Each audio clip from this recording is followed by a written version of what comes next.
2026! Ano ba sabi yung mga handa nyo? Hopefully, Sana naman, ang tagal na. ilang araw, hindi nyo inubos ang inyong spaghetti. Fruit salad. Yeah. Grabe tayo, 1 week tayong nag-upos. Oo. Thank you sa microwave at sa air fryer. Diba? Talagang gamit na gamit Yeah. Yeah. Sobrang excited kami for today's episode dahil syempre bilang first episode of 2026, very positive kami na magiging fruitful ang ating 2026 yan. Claim na natin yan. Right, guys? I-claim natin lahat yan. Oo, So, diba? What were you looking forward sa 2026 when we were waiting for New Year's Eve? marami. Marami! Marami. Sobrang dami. Hindi ko maisa-isa. Pero yeah, hopeful ako this 2026. Very positive. Not just for us, sa family, sa friends, absolutely. everyone. Hopeful ako. Yay. Kasi ang 2025, aminin natin, ang daming mga challenges na dumating. Oo naman. Oo. Talagang sa sobrang bilis ng 2025, hindi natin napansin.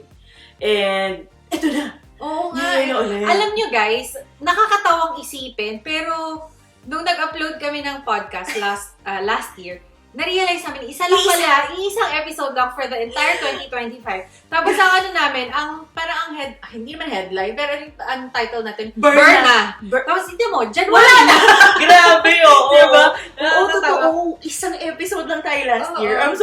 Guys, I'm sorry. Kaya Parang sobrang busy talaga tayo last year. Oo. Parang sobrang bilis ng mga pangyayari. And then, isipin mo, December na agad. Tapos January na. Yeah, exactly.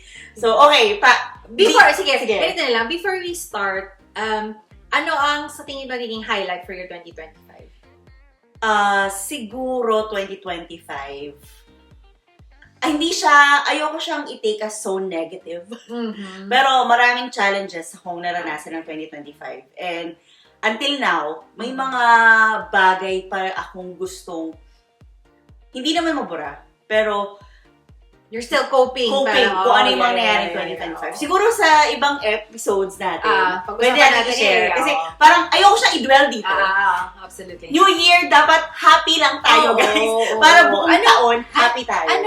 Anong one thought of very very happy moment na lang ng 2025? Sige. Travels. Ay, of course. Inagawan niyo na ako ng sasabihin. Kasi yun yung highlight. Yeah, pero ikaw. Absolutely. Travel, Kasi yung travel namin, sobrang short. na-pause siya. Diba? Pagkagaling ng Pilipinas, wala, trabaho. Tapos, last quarter na of the year, doon na lang. travel kami, na parang, ay, shucks, nakakamiss pala. Na dapat, gawin natin mas... Yeah. Uy, gusto ko lang mag-thank you, ha? Uy, ano? Bakit? Hindi, gusto ko lang mag-thank you sa SB90 because nakapag-Dubai tayo because of that. Hey! Thank you. Naidamay po ako. Next yun na yun. Pero yun, dahil sa kanila, napunta kami ng Dubai na wala sa oras. But yeah, sobrang saya ng experience. And yeah, is yun. Doon ako magdadwell sa travel. Travel. Oo, kasi parang magkasunod. Parang back-to-back yung naging travel namin na sobrang fun. Ang saya ng mga kasama namin. Nakakawala yung backer. Tsaka syempre magastos. Although syempre minsan lang naman yun. Tsaka sobrang high na ko. Ang saya. Majority, masaya. Masaya yung puso ko sa part na yun. Talaga. Sana sa mga susunod pa ulit. And then yun, paano natin sisimulan tong itong episode natin. Actually, nag-start na di ba? Yung topic natin, kasi parang pinag-usapan natin, ano kayang magandang title? Right? Bagong taon, bagong tao. Di ba? Bagong taon, bagong tao. Ako, hindi. Sige ganito. Ang lagi ko nilulook forward for every new year is, ang lagi ko kasing iniisip, parang feeling ko, every new year, parang birthday ng lahat. Yeah. Di ba? Parang nagiging clean slate lagi, di ba? Ang New Year. So, parang nagiging bagong tao. You. Wow! Parang kasi pag sinabi mong bagong tao, parang, hindi na ikaw to. Grabe naman! Siguro, siguro parang sa akin, best version of yourself. Every New Year. Parang, nag-upgrade ka. Correct, nag-upgrade ka ng sarili. Kumaga parang sa lang yan sa mga operating system. May 2.0, 3.0, 2.1 point something. Ganyan. Pero, di ba guys? So, every New Year, hopeful tayo na dapat yung mga hindi naman siguro yung mga maling ginagawa before. Yung mga bugs mo before. Yes, exactly, oo. Kaya medyo i-rearrange natin this year. Oo, tama. Streamlining, kumbaga. Yeah, correct, oo. I think, sa akin din, to add to that, yung parang, di ba nga clean slate? So, meron kang iniisip lagi na parang, gagawin mo ulit outline for yourself. Magsusulat ka ulit ng parang plans mo. Yeah. New Year's resolutions. Yes, tama. Pero, aminin mo, nung mga kabataan, nung mga nag-aaral pa tayo, di ba uso yung dati sa eskwelahan na pagpasok na pagpasok? Ay, magsusulat ng New Year's resolution. Di ba? Parang kung may certain moment doon na, parang first day ng pagbalik ng sulat kayo ng New Year's resolution. Ay, tama. Naalala ko pa nun, parang ayaw mong pumasok kasi maglilista na naman ng New Year's resolution. Diba? Parang wala ka naman babaguhin. Parang syempre as kids, 'di ba? Wala ka pa namang point of view, 'di ba? Sa mga ang gusto mo lang mag-enjoy, ganyan, mag-aral, makipaglaro sa mga kaibigan. Siguro yung yung parang maging matulungin sa bahay. Syempre kailangan mong magpa-impress sa teacher mo, 'di ba? Magiging parang mas magalang. Mas magalang. Mag-aaral ng mabuti. Okay, ano ba yung mga usual na Guys, send mo kayo mga dati, mga kabataan tayo, parang mga teacher natin, magsulat ng New Year's resolution. Tama, maging mabait na ate, kuya, mga ganun ata. Parang ganun Maging well-behaved. Pero nung nagtrabaho na, bago na. Wala na mag-check na teacher So parang pang sarili na lang talaga. Naging mas matured na rin siguro yung New Year's resolution. Tama. Siguro, some of you guys would still write down your New Year's resolution. Some of them, syempre yung mga, di ba dahil sa social media, meron ka na rin yung parang, ito yung mga magiging New Year's resolution ko for this year, ganyan. Yeah. Tsaka ang dami na kasi available yun Parang lahat ata may template na Pag nag-search ka online, New Year's resolution, bibigyan ka ng sa isang template checklist, pak, di ba? Ganun I think, lang. meron, nauuso rin ngayon sa mga SOCMED, yung parang more of looking back, more of reflection. So parang, ito yung magsasummarize ang buong last year ko for the entire year. Ito, parang 9 pictures to show what happened in the entire year. Nakita ko lang tina-throwback na yung 2016. Shucks, 10 years ago na pala yun. Grabe! Saan pa tayo 2016? Oo nga. Magtatrabaho pa din tayo. Magkasama pa rin tayo sa Pero shucks, grabe din. Oh my God, 2016 guys. Grabe. 2 years ago lang. Parang bilis. Pero yun na nga, parang pag New Year kasi, gusto mo na at least, meron kang gawin para sa sarili mo na improvement from last year. Oo naman. Sige. Parang yun nga, para magre-reset ka. Diba? Magre-refresh ka. Simulan natin sa, ano ang pinaka most common na na New Year's resolution mo? Balik sa program. Yeah. Tawa. Gym. Oo. Lahat magjo-join sa membership. Membership yun! Sa gym, just go. Pero hindi totoo naman yun kasi kakain ka ng madami ng holidays. Marami kang mga reunions, marami mga parties, di ba? Na kailangan mo ma-flush out lahat ng toxins. Tama. Diba? And then, maliban sa mga, kaya, kung ayaw mo magpa-member, sarili mong, na parang run ka, o walk, or depende, or boxing, indoor lang yan, Pero try naman natin maging seryoso. Sige. Pero mostly, di ba, talagang yan after New Year, lahat yan, mag-exercise, magbabawas ng magpapababa ng cholesterol. Tama. Kasi malapit ang annual physical exam.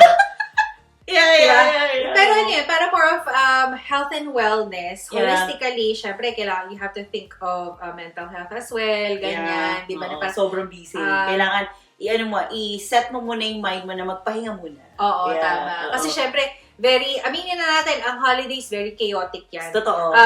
Both in good ways and bad. Diba? Kasi syempre, traffic, very stressful, ganyan, biyahe-biyahe from one point to another, para ubusan ng pera.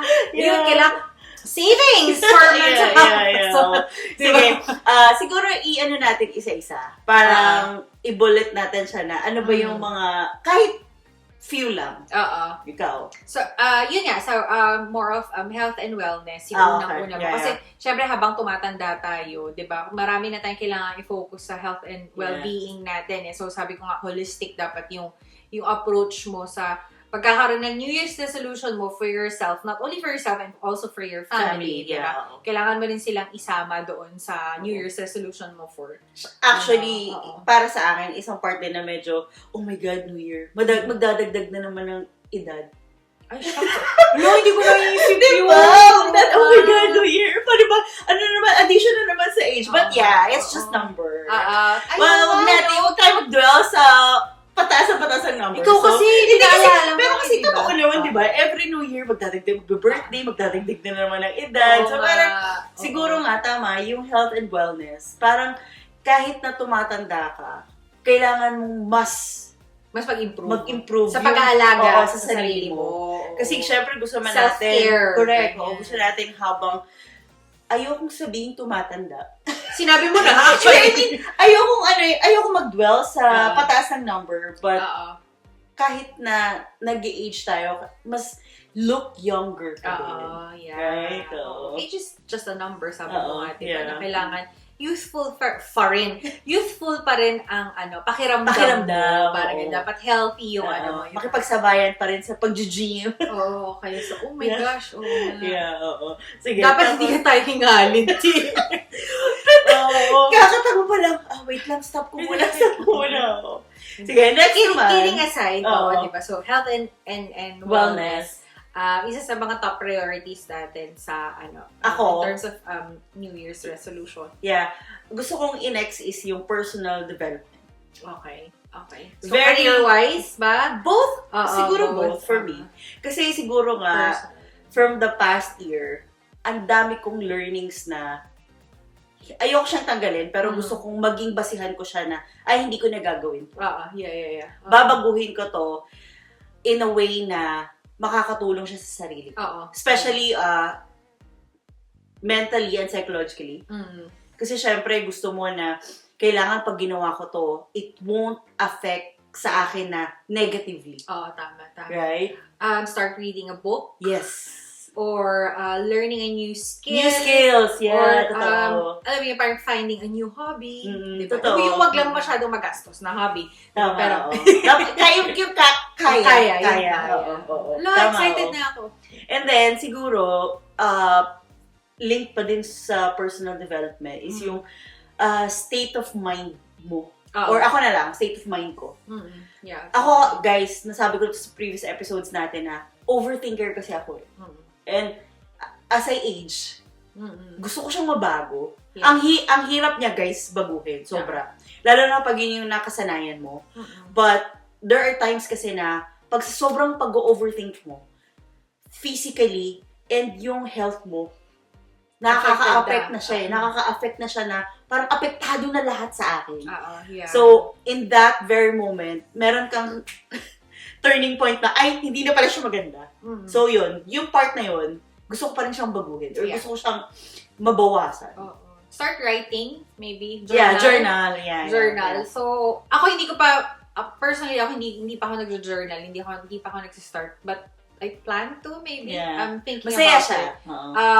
I'm thinking about starting to read a book. Also, finding a new hobby. Yes. Na alam mo physical. Kasi ayaw mo ng ganun eh. Ayaw ko ng movements. Basta hobby. Bakit ba? Pero hindi. Good job ka ha. Gusto ko lang i-mention. Good job ka kasi last year, di ba parang isang naging therapy ko is walking. Yeah.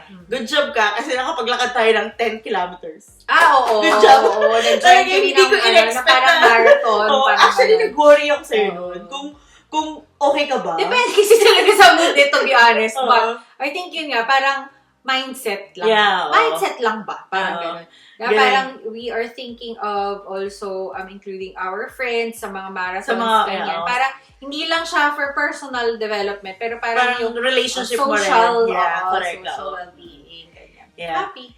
Speaking of relationship, gusto ko rin siyang this 2026, gusto ko rin siyang mas in terms of relationships and lifestyle, gusto kong maging mas open and mas, alam mo yun, i-broaden yung... Mas maging inclusive. Inclusive, yeah. Kasi parang, parang, nung 2025, there were instances na medyo nag-shutdown kami. Yeah. For both of us, our friends here in the UK would attest to it na parang nag-shutdown kami, na parang hindi kami nagre-react sa kahit sa mga GC, ganyan, or parang hindi kami nagre-respond. They even tap us na, how are you? Ganyan. Kasi parang sobrang naging distant kami. And this 2026, we are very looking forward to focusing on building that relationship, diba? Na mas maging yung social battery natin, dagdagan natin ng isang bar. Parang kailangan meron tayong backup na dalawang packs. Battery packs.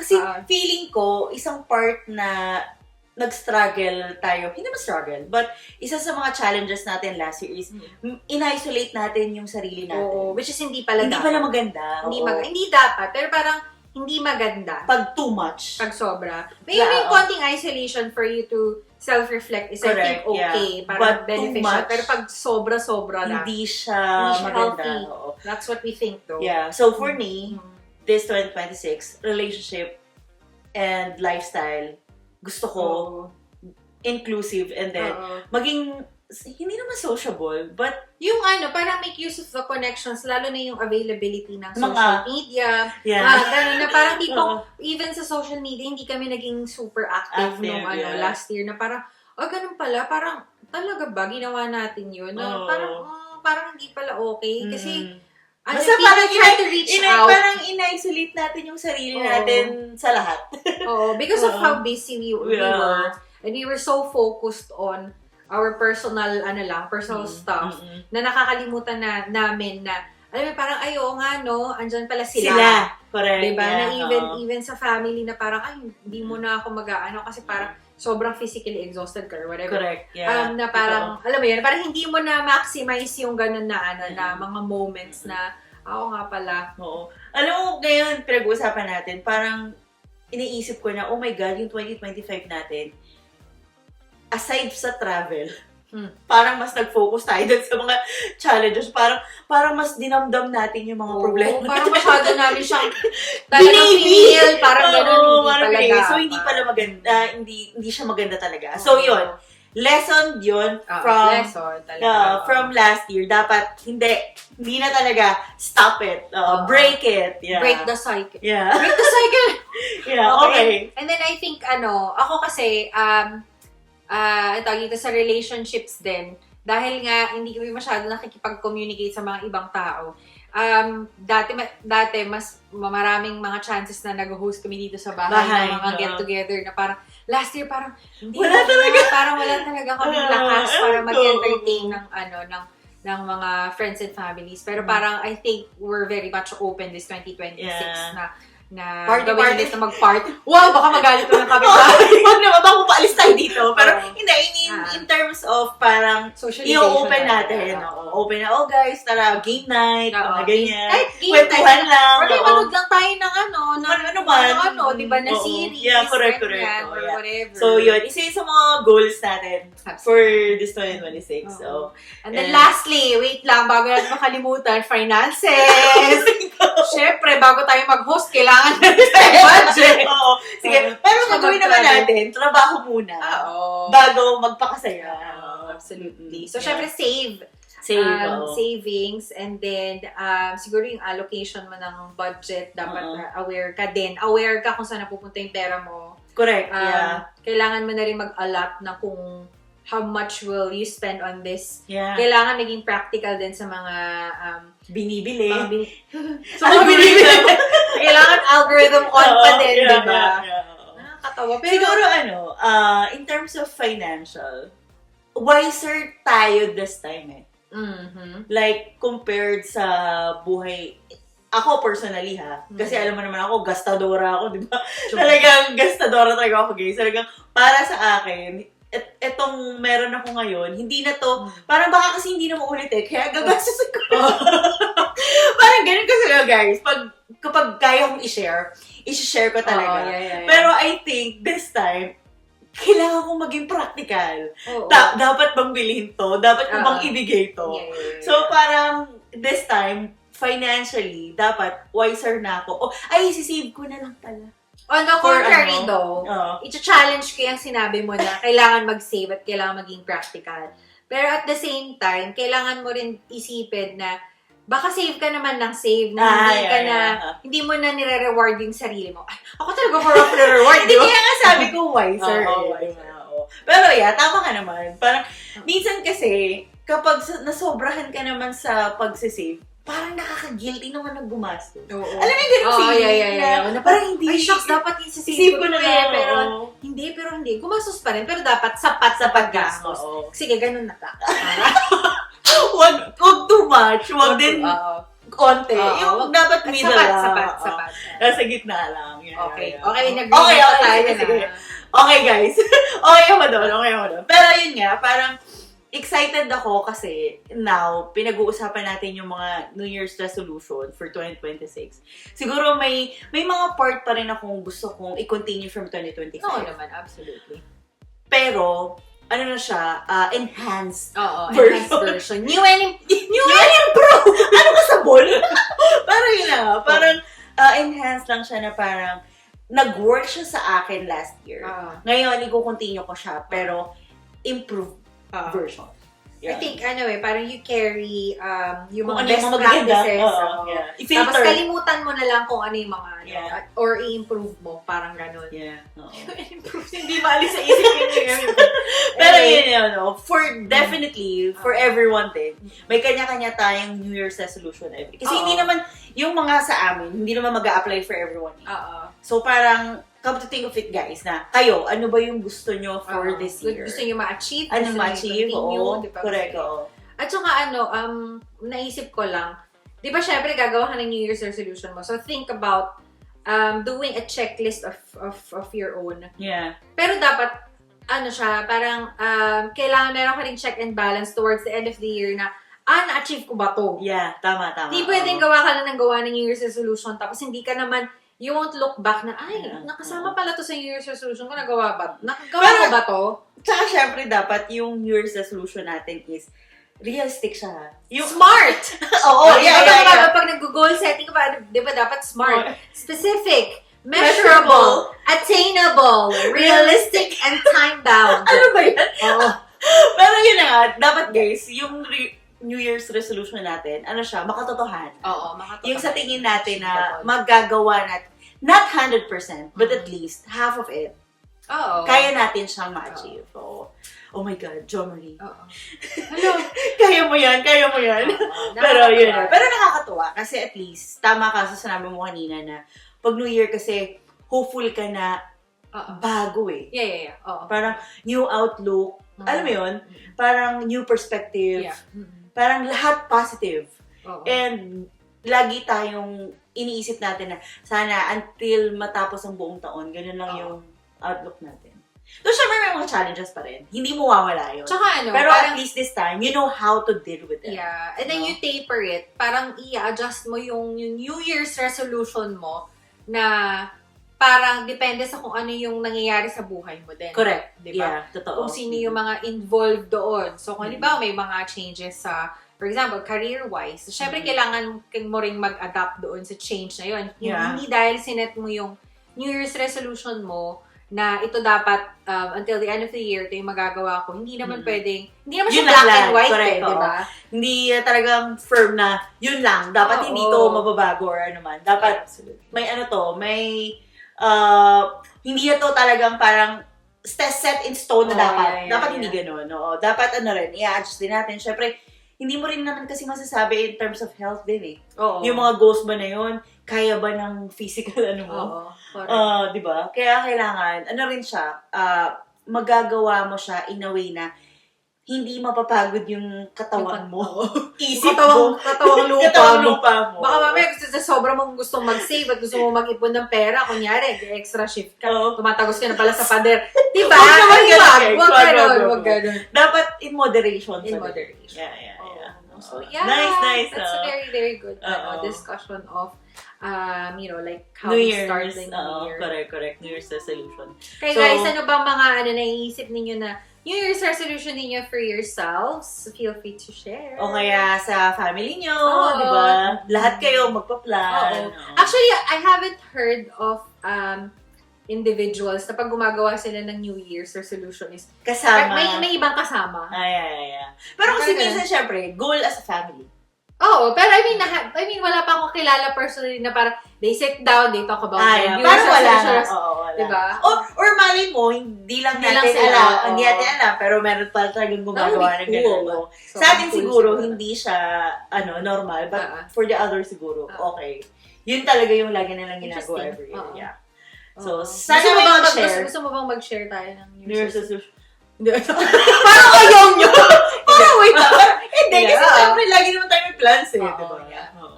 Yeah. Okay, sige. Ayun lang guys. Parang, ang daming pwedeng maging New Year's resolution. Pero, depende pa rin sa'yo. Kung magsuswak ba siya sa'yo. So, this time, we have to think of things na, ay, gusto ko tong mangyari. Or gusto ko tong ma-achieve.